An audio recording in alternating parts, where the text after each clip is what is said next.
Hey, what's up, guys? I'm back, and I just really want to quickly share with you a little experience I had this weekend. I had the opportunity to go to Santa Fe, New Mexico, and to check out a really cool place called Meow Wolf. If you're not familiar with Meow Wolf, it's pretty much very surreal, very like out of this world experience per se. It's in simple terms, I think you can put it. It's like an art museum, right? But it's actually a whole art installation in there, and it's really interactive. So I've been hearing about this, and I've been seeing like little viral videos online, and I was like, well, it's just 5 hours away from where I live, so might as well take a drive, right? So this weekend I went ahead and did that little trip across New Mexico, the land of enchantment, and I've got to say I was a bit disappointed. I know. A lot of people are gonna be like, "What? What do you mean? Like, Meowth is so cool." The thing is, I think I was overpromised with Meow Wolf. I think I had an idea, and people, the way they talked about it was like, it's one of the best things you're gonna do. It's so cool. It's so out of this world. It's so magical. It's this and that. It's like you can't compare it. It's majestic, and kind of, but kind of not. It's so and so. So yeah, this is gonna be a little. I don't want to say a review, but just my experience, based on my trip, and cause I don't want to say it's a review because I have no real knowledge of like a lot about art and like this type of art and the concept behind it. But I'm just gonna give you my opinion and my review as a consumer, which is a lot of things. One of the things I really like to look at is like consumer behaviors and stuff like that, and just giving my feedback as a person who just shows up and walks in and sees what's up. Cool. So yeah, let's get to it. Well, just a little backstory if you guys don't know about Meow Wolf. From its website, it says Meow Wolf is an arts collective based out of Santa Fe, New Mexico. It's established in 2008. The group is composed of more than 100 artists across several disciplines, including painting, architecture, sculpture, video production, audio engineering, writing, and many more. Through the combined use of these different artists and disciplines, the collective creates immersive art experiences which aim at narrative storytelling, visual and audio polyphony, live music, performative experience, and interactivity. Meow Wolf has worked on projects that challenge current concepts of art and art-based communities. They have completed temporary installation projects in Albuquerque, Chicago, Boulder, New York, San Antonio, Santa Fe, and more. In March 2016, Meow Wolf opened the first permanent exhibition, The House of Eternal Return, on Rufino Circle in their native Santa Fe, New Mexico. So yeah, so the place is technically is called The House of Eternal Return. That's the name of the project of the installation, but of course people call it Meow Wolf because that is the name of the collective, and that's kind of like the way it's been promoted. But yeah, so I've been seeing a couple of my friends have gone there and I've seen pictures from them like on the Instagram or on the Facebook, and it looked very surreal, very artsy, very like creative, very like out of this world. I think one of the best ways to describe it that I heard was like it's like a Salvador Dali painting, like being inside of one, or like being in Alice in Wonderland. It's a very like out of this world thing installation. So pretty much I showed up on Saturday around maybe 2, and there was like no area to park within the building itself, which led me to think about other things, and I'll later expand on that. But I just want you guys to understand that this review, or whatever you want to call it, it's pretty much coming from a very like customer service experience, or in like the overall experience of a person, because that's really what I do as part of my job, is to maximize the customer experience, make sure they have the best time possible. And I think that's the way I perceive a lot of things, especially business, because at the end of the day, like Meow Wolf is about art and all that stuff, but it also there's a bottom line, right? There's a reason they charge. There's a reason they do all this promotion. There's a reason this and that, you know. So it is a business after all. So I'm kind of very silly like that. So it's very difficult to find parking. First and foremost, we ended up parking maybe 2 blocks away, which isn't that far away, but it's still a bit troublesome when you like really just want to get there. That being said, after we parked, we walked, and there's a line to get in. The line goes all the way to the outside door. There was this gentleman playing a guitar, so from the get-go you start feeling like, okay, this is a very different place, right? Because it's very outside. There's some really cool like installations. There's like a giant robot, There's a spider. There's some food trucks. It's really cool. Really, you start really falling and merging yourself into like the whole art and like surreal, magical, and like out of this world experience that you're about to walk into. And as you're in line, there was this guy playing the guitar, and he had a sign that he was traveling to the multiverse. And I was like, well, that doesn't make sense. Like, what is he talking about? But then as I later walked in, it kind of connected to other things, and he was just playing songs and all that stuff. It was pretty cool. And well, we stayed in line maybe 15 minutes. And as we walked in, I think the general admission is around $20. I know there's some kind of out of a state. I'm sorry, not of like a local price, like for people who are of, I'm not sure if just the city or the state, which makes me think they may receive some kind of subsidies from I don't know, the Department of Tourism from New Mexico, stuff like that. This is the kind of things I think about, you know. It's pretty odd, I know, but I'm just kind of breaking down the whole business of things. And well, anyway, so they offer you some like glasses. We kind of looked through the glasses, but they told us like this makes colors pop more and stuff like that. But we haven't told that really it's irrelevant. They really don't shape or transform the experience in a different way. So we kind of just didn't do that. So we kind of just walked in. And they're like, the first thing after you pay, they let you know, go, just make sure you check the mailbox as soon as you walk in. And you start walking like to this hallway, open a door, and then you walk to this like dark hallway. And there's like a screen, and there's like and you start feeling like you're about to like enter a different world, like it's about to get very like surreal. And there's this TV screen with this guy. He's telling you that you're about to enter something. I really can't hear it well because there's like people behind us, and we really can't. I was like, oh, this is really cool. I was ready to submerge myself in the experience, but then like just more people started coming in behind us, so we kind of had to rush through it. And we just open the door, we walk in, there's this giant house, right? And we go ahead and check the mailbox. It's a letter, and it kind of starts bringing you into the story of the storytelling part of this installation.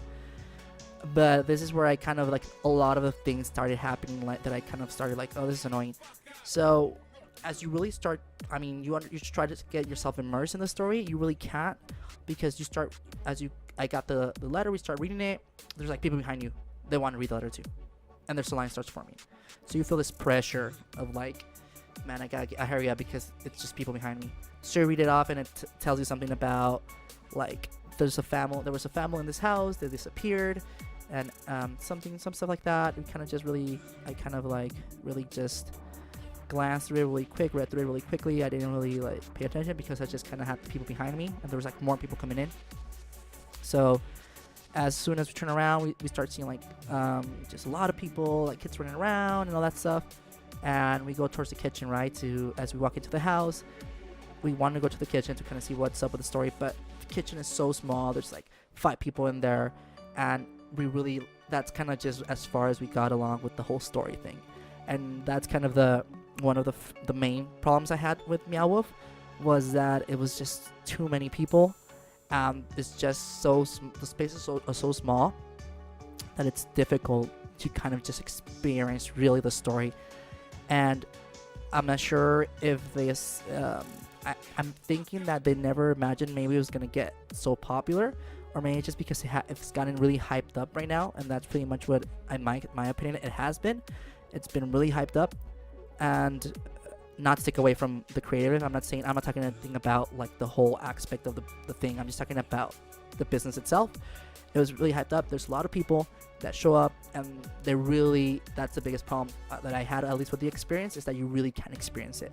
So we literally walked in, tried to get into the kitchen. There's a lot of people there, and then that was like, well, and there's like just people running around, like kids running around, just getting in your way. And you're like, well, okay, it kind of starts pushing away and pulling you out of that. As you start submerging yourself, you start preparing yourself to really get into this idea of this mystery, of this disappearing things, of all this weirdness, of all this like outer world things. You're just really pulled out of it really quickly just by all the amount of people there. So what we ended up doing is pretty much what I saw a lot of other people were doing. We just kind of started walking the installation itself.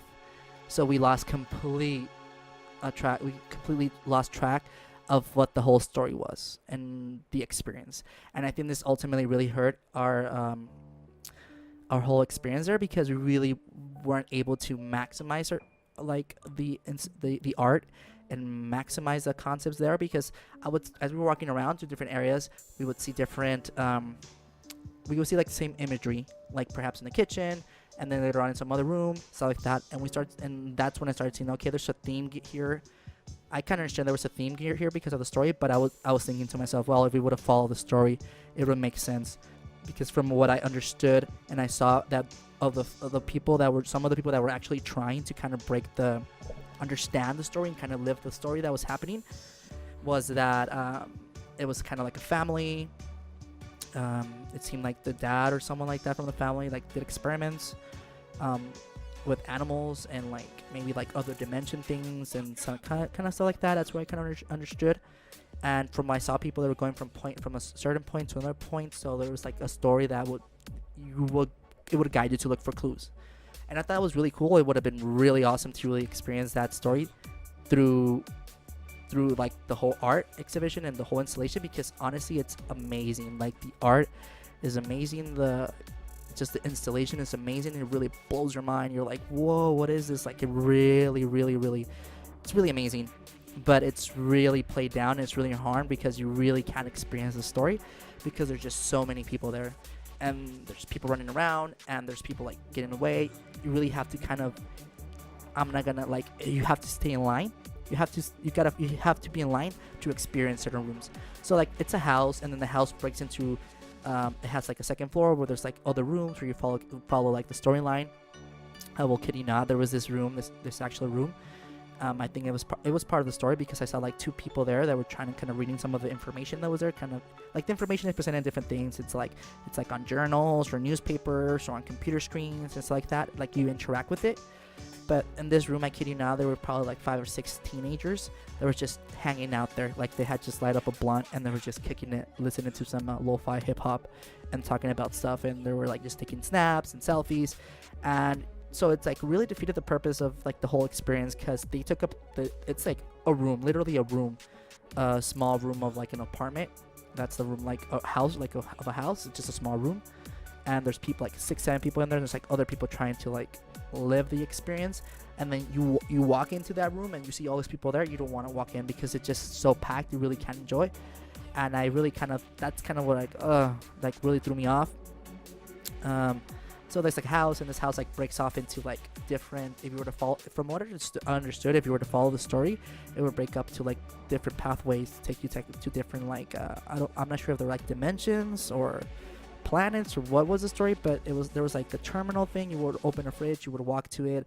It's like a terminal, kind of like you're about to go to a different like kind of an airport feeling. And then there's like different doors that you put your hand on it, and then it open, and it will take you to like different realms, universes, or planets. I'm not sure what the story behind them was, but like I said, so there's just so much. There's people around. They really can't immerse yourself in the experience that you just end up walking. But I mean, besides that, it was pretty cool. There's really cool rooms. There was like this area that from what I overheard someone else saying, that's like the area where they have the artist perform. And there was like some girl like doing some performance art. I'm not sure what it's called, where they like use fabric and they tie themselves up and they go up and down. They kind of do like air acrobatics wrapped with fabric. I'm sorry, which is pretty cool. And then there's like other rooms where it's like there's a room where it's completely dark and there's like lasers pointing towards like a center, like a sphere, and then you move your hand through it and you pass your hand through those lasers and they place a different note. So that's pretty cool. There's this room that looks like very cartoonish, like it's all hand drawn in black and white, like in a pen. But like I said, you really can't enjoy the rooms because you gotta be quick. There's just people around you, people walking through you. There's places that you have to like crawl under or walk really narrowly, and you kind of have to wait till like 5-6 people walk through and then go. And I understand there's a lot of people and it's very popular, but I think that maybe now its popularity has kind of it's hurting a little bit the experience, in the sense that you really can't submerge yourself in it, because there was rooms that made no sense to me. Like there was this room that was like by right around one of the doors that led to like the venue where they do the shows. It's like it was completely dark. It had like a disco ball in the center, around the center, and there was like a green light in the corner somewhere. And there were like fur, like chairs, like couches, or like covered in fur, and there was just kind of like deep house playing. And I'm a fan of deep house, so that was my favorite room. But I guess you were like walk in and you're like, okay, what's this? You know, what's the experience? This, but pretty sure if you were to follow the story, it would maybe make sense, or maybe it's just there to be weird. I felt there was a lot of things that were just kind of there to be weird in itself, to kind of just like, oh, what is this? And I think it's pretty cool. It's part of the art itself. Kind of like to, there were things that I found that were like meaningless, but not meaningless. You know, like it was just there to like, you know, just make you wonder what's this for. And that's pretty cool. That's a lot of the art, you know, and it's kind of the art that's really kind of like a dream. Then you have, there was a lot of, I felt there was a lot of stuff that kind of like made no sense, but it just took your breath away, you know? Kind of like when you have dreams and you understand like why you dreamt that, or why that was there in the dream, but it's just there, you know, kind of just adds to the experience. I thought it was pretty cool. But then again, there was other rooms where like there was this giant kind of like a fur monster, I would say, kind of like just really tall, and it seemed to be like he seemed to be like in a quarantine of sorts, or kind of just captured. And it looked pretty cool. Like he had some eyes that were like a TV screen. Well, not a TV screen, like like just a screen. They would open and close. It made it cool, but you were like, oh, this is cool, but what's the purpose of it, you know? But then later on, there was like some other part of the building, or the installation, where there were like pictures of the North Pole, of like researchers in the North Pole, and in the background you saw the silhouette of that same animal, or monster, or being, whatever you want to call it. And you kind of start connecting, like, oh, you know, this is part of the story. And like I said, that kind of made me be like, oh, I wish I could really have experienced this story and really submerge myself and really appreciate the installations and the interactive art and all that good stuff. So all in all, we just ended up walking around, kind of just walking the art exhibition, which turns out to be pretty relatively small. We maybe covered the whole area around an hour and a half, close to 2 hours. And we're done. Like, it tires you because you're physically walking around, so it's a bit tiring, not gonna lie. But I think just a lot more people there, and just kind of like having to get out of people's way and stuff like that, kind of just adds to the whole not really enjoying the experience. But all in all, Meow was pretty cool. The whole art is amazing. The whole experience of it, like, it's really cool to go and experience and live it, and just not have people tell you what it is. But in my personal experience, it was a little bit overhyped. I'm not saying it's bad. I'm not saying it's not good. I'm not saying it was a really amazing thing, which it is. But I honestly would say it's a bit overhyped, and I was oversold on it, because yeah, there's really cool art, but it's not necessarily like something you wouldn't be able to find not necessarily somewhere else. But it's just, I guess I was just oversold, you know. But all in all, it was a great place, and I do recommend it if people are around the area. A friend of mine asked me after I went, like, what do you think about it? Like, kind of gave them the same feedback I gave you guys, and I would honestly say it's a good place to go, but I personally wouldn't go back. I wouldn't, like, I experienced it already once. I'm not willing to drive 5 more hours to experience that. I mean, it was a great first experience, but to me, at least, it's not worth driving 5 more hours and experience it. But that's, of course, it's just me and my experience and my aesthetic, and what I consider to be aesthetic and what I consider to be a good experience is very different from what other people experience. But I definitely suggest that if you're around the area, if you drive by Santa Fe, take it some time and go ahead and live it, you know, and experience it. I guess I would like to go back, but to just really relive the whole story, and I think that would make more sense. But like I said, like, I'm not gonna drive. It's not, at least to me, it's not worth driving 5 hours, close to 5 hours, to be in a place for like 2 hours, you know. It's just at least for me, the return of investment in that, it's not that great. But that's me, and that's pretty much my feedback, guys. Like I said, you guys should check it out, get some info about it. It's a pretty cool place. I know that they do have events. That night they had a rave, and we were gonna go, but we're tired. We're just kind of just tired. It was just got to the city like about 2 a.m. the night before, and we kind of woke up like a little bit. We didn't sleep well, you know, so it was just tiring. And so afterwards, we kind of just went to have dinner, and we went back to the hotel. So we really didn't go to the rave. We wanted to go.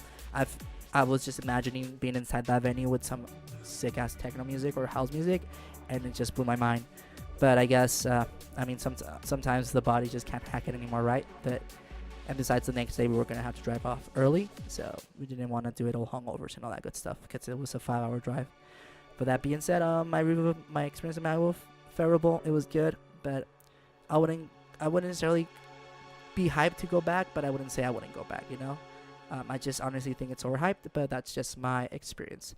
If you guys have any feedback, any comments, start a conversation. Like I said, this is not by any means focus to make Meow Wolf look bad or something like that. It's just my experience as a consumer, that only can only understand things as I live them and I take them in. I'm not an artist per se, or I'm not a connoisseur of modern installations, all that good stuff. But I'm pretty sure if somebody who was into art would have an amazing experience. I'm just going as your average millennial.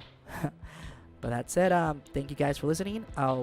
Later this week, I'm gonna go ahead and post another actual podcast. It was kind of just a quick review, and just stay attentive of that, guys. So if you like what you listen to, if you like all the content so far, go ahead and give it a like, give it a subscribe, and even better, share it with people you think might enjoy it. There's other podcasts as well. Go ahead and check those out.